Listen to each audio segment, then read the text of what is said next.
You're welcome. It's still Good Morning Anambra show, and today we are here again with a very important issue that affects it affects everybody actually, but much more people of lower class, if I may say.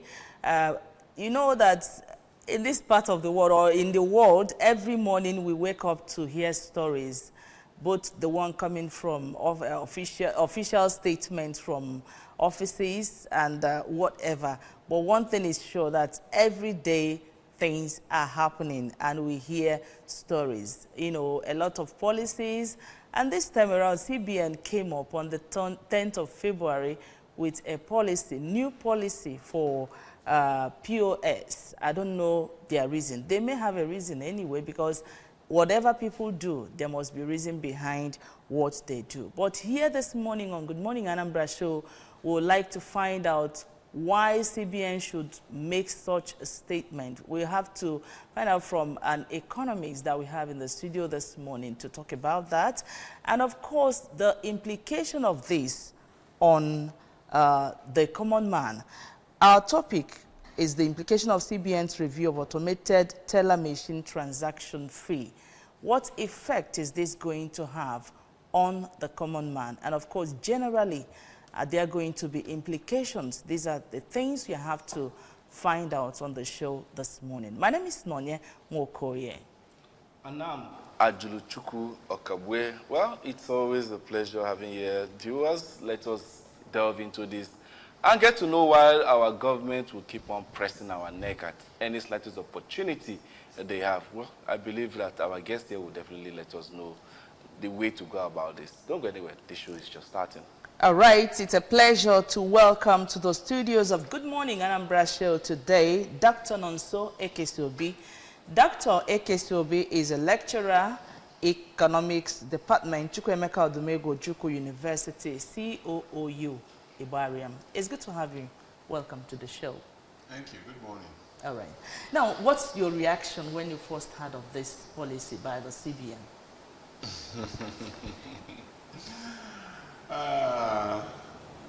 Well, my reaction is thinking purely as an economist. It's only the central bank carrying out one of its responsibilities as far as providing monetary policy guidelines in the financial sector and in its regulation of the activities of deposit money banks or commercial banks, as we call them. So it is interesting because it has wider implications on the operations of the banking sector on the one hand, and on the consumers, Nigerians who are the receiving end. So as end users, we are in a country that is mostly cash-driven, despite the fact that we've been having efforts towards financial inclusion and what do you call it again, cashless policy, trying to integrate technology and alternative means of payment. But that notwithstanding, the CBN has thought it wise to revise this the usage of ATM and other point of sales machines. So well, we'll still look at the merits of that, but as an individual, now I'm not talking as an economist now, as an individual.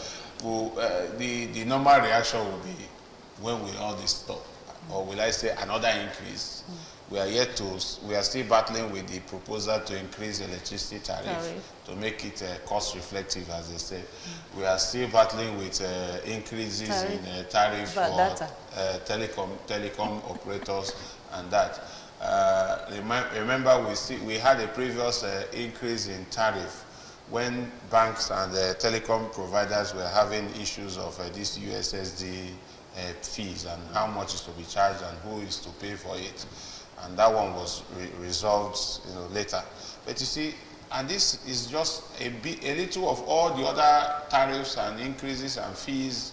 Okay, increase in VAT, increase in, there are a lot of increases. So the average Nigerian is wondering, when will these increases end, on the one hand, and when will we begin to see feel the benefits of these increases?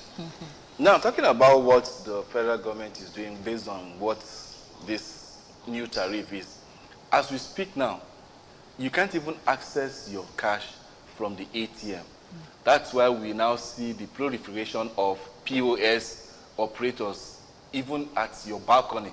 You understand? They are there.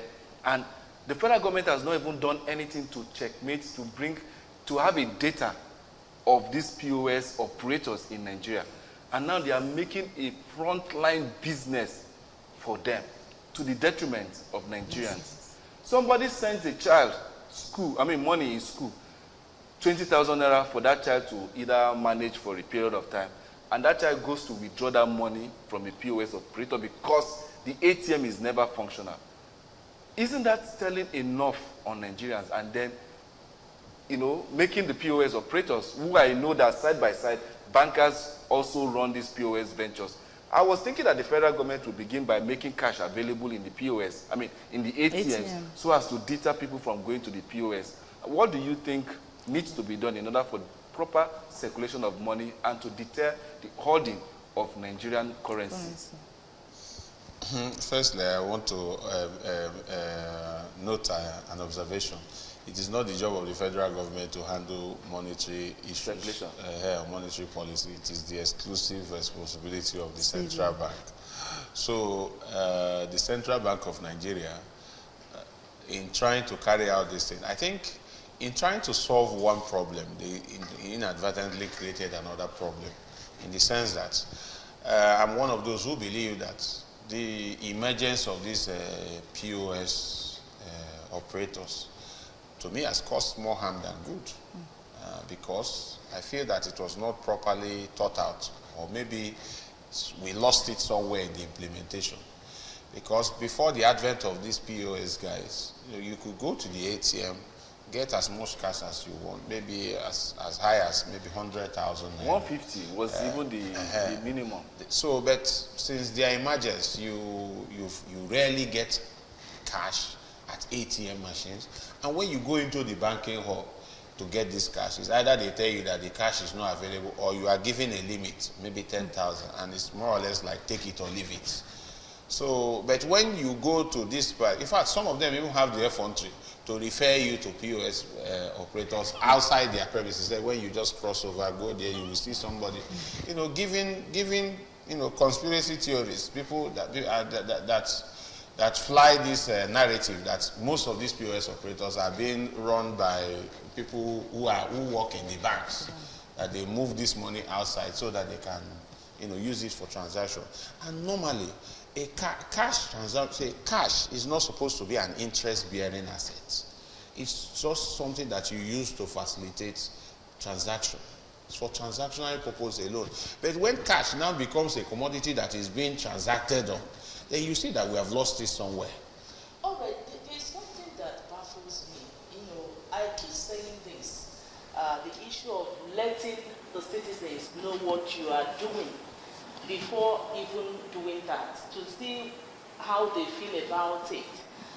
Now, every day in this country, we wake up to a news that government is doing so and so thing, and before the news comes, they've already started. In this issue, the CBN, does it mean that they cannot tell Nigerians that this is what they want to do? This is why they want to do it. You have to be patient with us, that this is what we want to achieve at the end of the day. So what stops the Central Bank of Nigeria doing this? Is that not what they're supposed to do in the first place? Than leaving Nigerians in the dark, then coming up to tell us that we are increasing it? Firstly, before the central bank, it is believed, or I want to believe that before the central bank comes out with policies like this, it must have, carried out its own work behind the scenes. So it is expected that they must have looked at the numbers, looked at the issues, and thought out this as a solution. But the central bank is not necessarily answerable to the public per se. The normal process, I believe, is when they inform deposit money banks, commercial banks, it is now the responsibility of commercial banks, these point of sale operators, that's POS and the rest, to now educate their customers. It doesn't mean that the central bank cannot carry out publicity.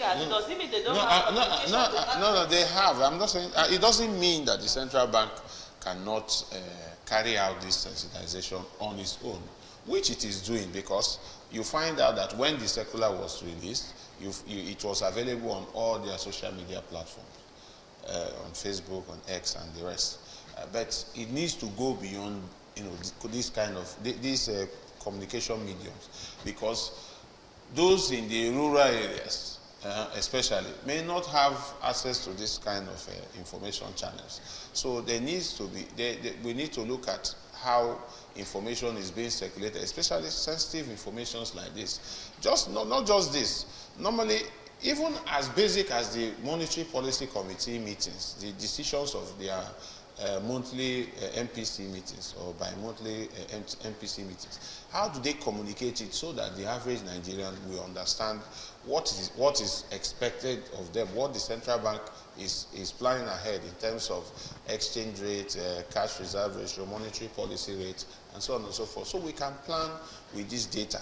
So it is important, like you have mentioned, that there seems to be some level of communication gap, and commendably, we are still doing part of that sensitization by having this discussion on this program. So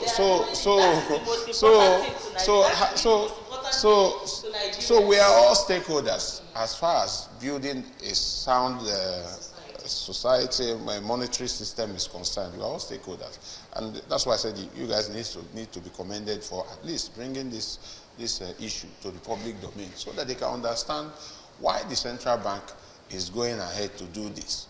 And the central bank may have, because if you read the circular, it just goes straight to the point. Maybe I feel that they could have maybe told us, giving us some background information. Look at how much we used to charge before. Look at the costs banks and other operators are incurring in carrying out these services, and look at why we have to increase it. So that way it makes more meaning. That's exactly why my question, because if you have knowledge of what is happening, it will be a bit relaxed. It will be a bit relaxed. Yeah, in that central bank, when their notification came out, we captured POS in it. Does it mean that POS has come to stay in the business of monetary transaction in Nigeria? I really don't understand this, because the benefit of POS, you understand, and then the disadvantage of it, I think the disadvantage far outweighs. You rightly said that our currency shouldn't be a commodity to trade on. But with the POS still in business, don't you think that we will be buying money when we need to just go to the bank? You want to withdraw money, you just get the exact amount rather than paying extra for it. What's your take on that, Doctor? The POS thing is supposed to, one, guarantee the availability of cash, and two, to ease the convenience as far as getting this cash is concerned. The time, the transport, and the cost and everything to move to the nearest banking or the nearest bank ATM to get this cash. You can easily come out in front of your gate or your street or around your neighborhood to get this cash. So the intention behind creating this opportunity for the POS to operate in our financial space is not bad entirely, but the issue is how get cash before? How do we get cash? The issue now is that it's ironic that now that we have these guys around, we are now experiencing more scarcity of cash. Yeah, maybe it is a deliberate attempt, maybe by the monetary authorities behind, to maybe encourage people to embrace, online transaction and alternative means of payment instead of depending, mostly on cash transaction. Maybe, but even if that is the case, there's supposed to be some level of regulatory framework to make sure that our currency is not being traded. All right, I like that word you use, regulatory whatever. If actually the Central Bank of Nigeria trying to encourage Nigerians to embrace, transfers, online way of doing, doing things, monetary. Cashless policy. Yes, cashless policy. Now, you know the situation. Let's be real. The reality on ground is that most times there are all these women that sell food stores that you want to buy things, you want to do transfers to them. They will tell you you must be there until they get their rank before they let you go. And you know that most times, like last week, there are glitches. Network here, network, and it's prevented a lot of things. Sometimes you can't make transfers. What do you think could be done to help people be confident that they need to do transfer? Sometimes you do transfer it to a hand.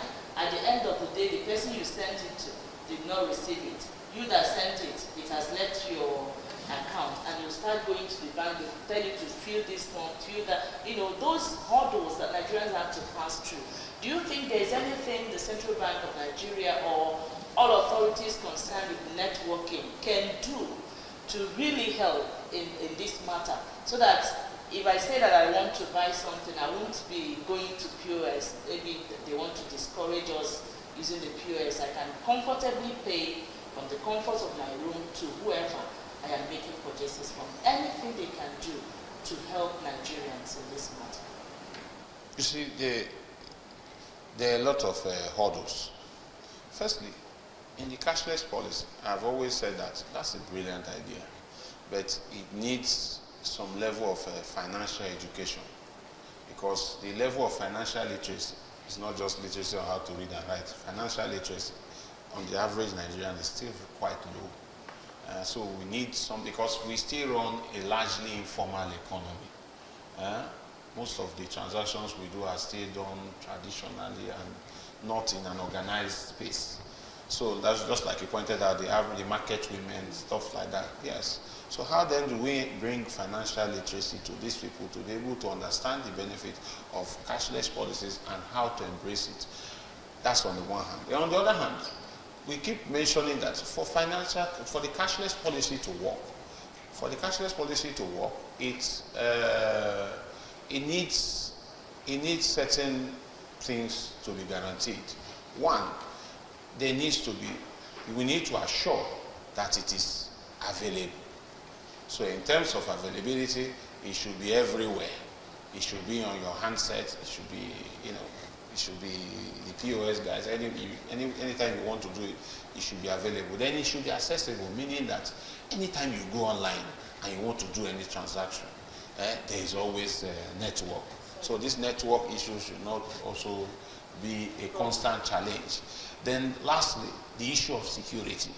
How do they guarantee that our information, the PIN, the chip, all those stuff, is secure, so that we feel, guaranteed when we are using this transaction platform, so that because we've had instances where you go and use a POS, and from there your information there is compromised, and you lose your money, you lose your money and stuff like that. So maybe that is part of what they have informed this central bank policy, because what it is driving at is that if you read the circular, it says that due to rising transaction costs. And what are these transaction costs? The costs that banks incur in providing these services, which will involve, internet services, the cost of movement of cash, securing cash, and so on and so forth. Maybe these are the kind of, these costs are what the central bank... Are they talking about costs when actually they said when you go to POS, you pay 400 naira.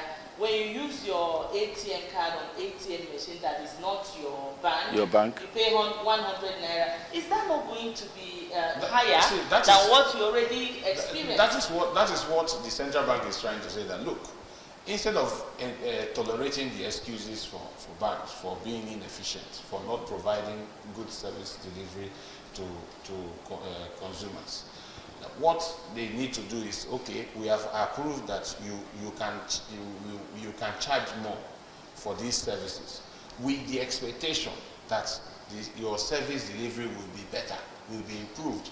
And that is why they have charged consumers that if upon the implementation of this policy by the 1st of March, if you are not satisfied with any service you have received as far as these transactions are concerned, that you should report them to the central bank. Maybe we need to give them the benefit of that and say, okay, let us see how this will take effect from 1st of March. But it's just that in Nigeria we have this issue of just giving policies for the sake of announcements. We just announce it for the sake of information, but not that you really want to do anything about it. Because we have seen instances, even when this costs we are talking about had not emerged, because this cost would have emerged because of the dollar exchange rate challenge, general inflation that has affected everything with price level. So maybe this is what they want, the central bank has, this cost, the central bank has now included it in their cost equation, so that they will not have any excuse for carrying out other sharp practices behind the scene. Because let me tell you something, you and I know that this cost they are saying that if you withdraw 100 naira, if you withdraw up to 20,000 from an ATM that is not run by your bank, you pay 100 naira. Then for an off-site transaction, that's a transaction you have in shopping mall, POS, and then you pay 400 naira.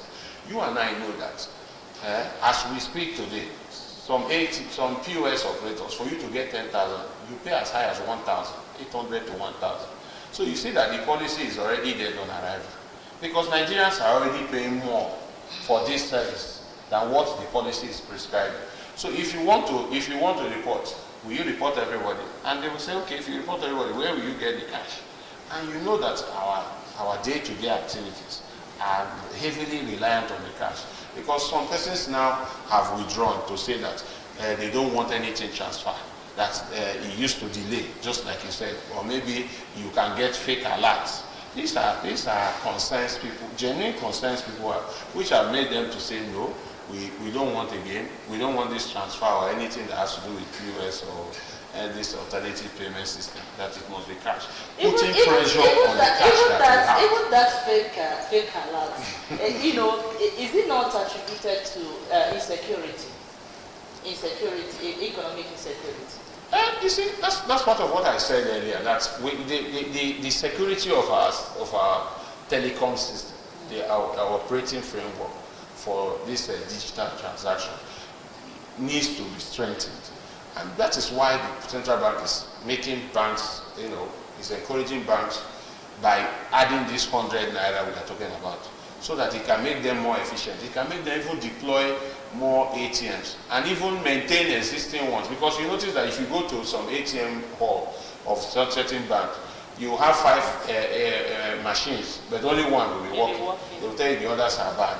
So you can use these monies to maintain this thing. So we don't have an excuse for all these things. And mind you, I'm still particular about the regulatory framework, because it is very worrisome. And I think subnational governments, like what the Anambra state government is doing, they should go beyond pursuing this, what I call them, ritualists and money spinners and these guys that are doing one funny thing or the other, promoting insecurity, to also look at these POS guys. Because you tell me, how is it possible that someone will be kidnapped and they will request for a ransom of maybe 3 million?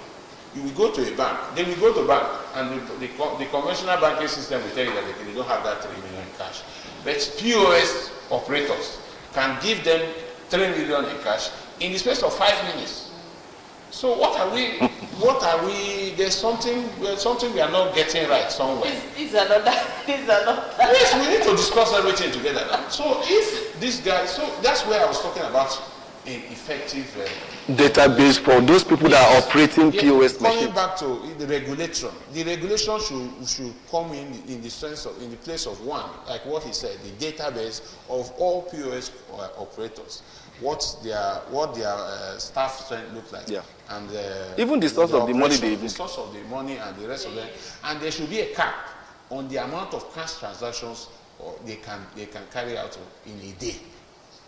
Yes. ATM cannot give you 100,000. Now, it can give 3 million. Now, talking. POS can give you, That's what I'm saying. if you want 10 million now, you can get it quicker from the POS, these POS guys, than the banks.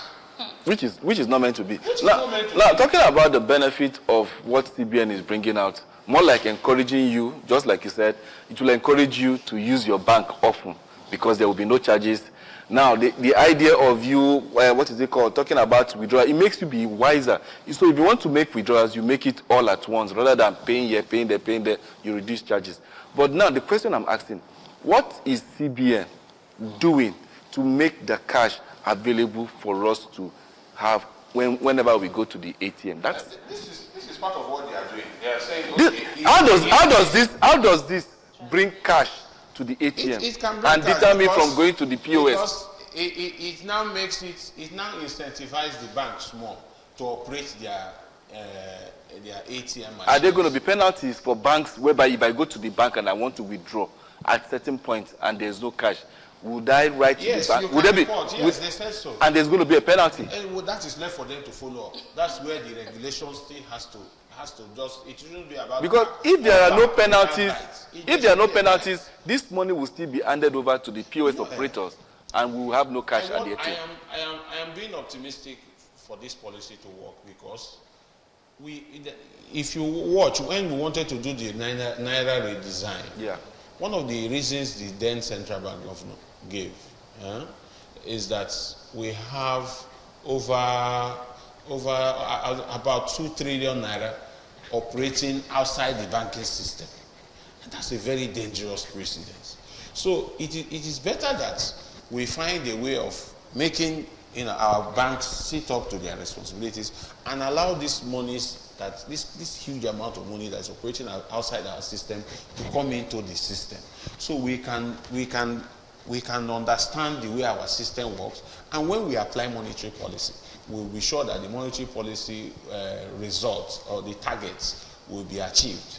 So it is expected, like I said, that banks with this 100 naira incentive will be encouraged to make sure that their ATMs are working and people can come and withdraw money from the ATM. And the central bank has stated that you should not be persuaded to withdraw, or you should not be constrained to withdraw either less than 20,000, or if you want to withdraw 20,000 multiple times, you will not be charged more than that 100 naira that is there.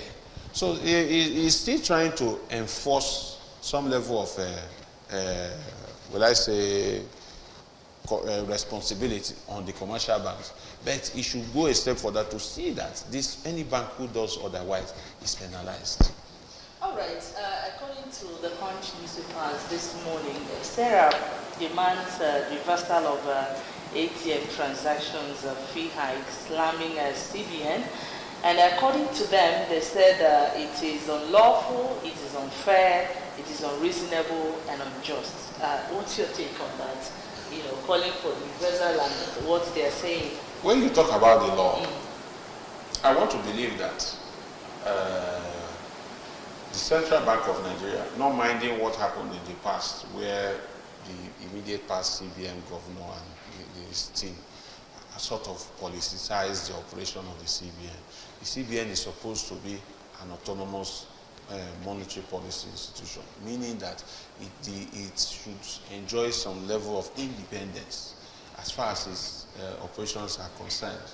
So it is not to be swayed by emotions, by political by populism, by what wokeness or whatever anybody listens. So the setup, yes, they may be concerned, but as far as this issue is concerned, I want to believe that the central bank is acting in the best interest of the financial system, so it can deliver the best services for the Nigerian populace.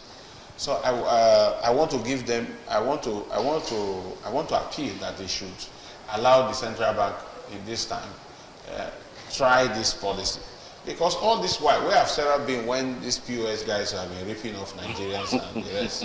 Nobody has said anything about them. I'm sure that even those in Sarah, they also make use of these POS guys and how the way they have been operating in the country. So it needs to be addressed seriously, because you cannot tell me that the central bank will see a challenge and will not be proactive enough to try to. In fact, they are not being, in my own opinion, they are not being proactive in this sense. They are being reactive, because the damage of the POS has taken its root long ago. Yes, it has taken its root long ago. So how then do we begin to, reverse, these mistakes? For one, I believe that if you are working in a bank, you shouldn't have any business with owning a POS outside. Yes, it should start from there. Because this is how do you regulate that?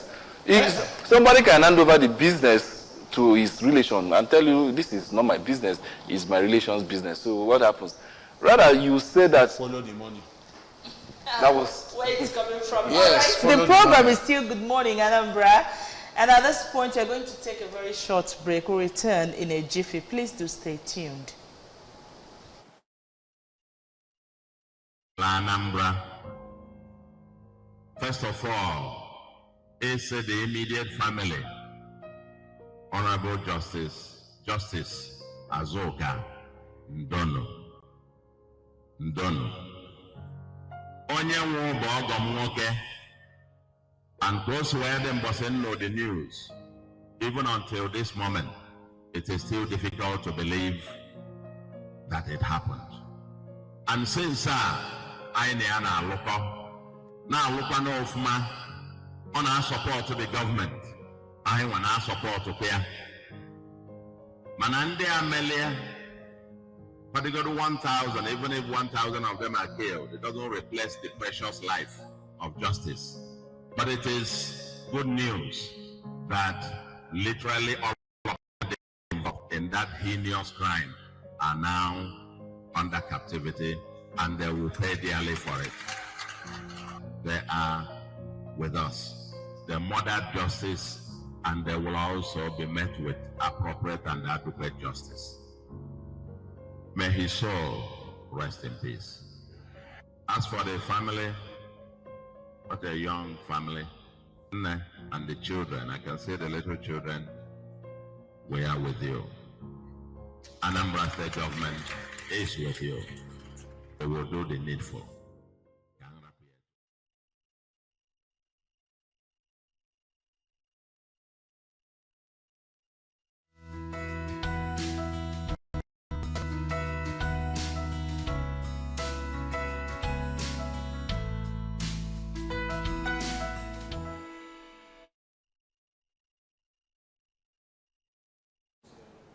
Glad to have you back. We are rounding off this discussion segment. We were talking about the CBN policy, and then we had in our midst Dr. Nonso AKCOB really telling us how to go about it, and well, for Nigerians to adjust to the new change. Thank you so much, Doctor, for availing us the opportunity to have you discuss on Good Morning Anambra on this topic this morning. Thank you so much. Thank you very much. I believe that if all stakeholders involved, intensify effort in financial literacy, encouraging people to try out alternative payment systems, I think we'll be better. All right, thank you so much for being here, and of course for the, the contributions you made this morning. Thank you for having me. All right, that's just about it. You stay tuned for more coming up on Good Morning Anambra Show.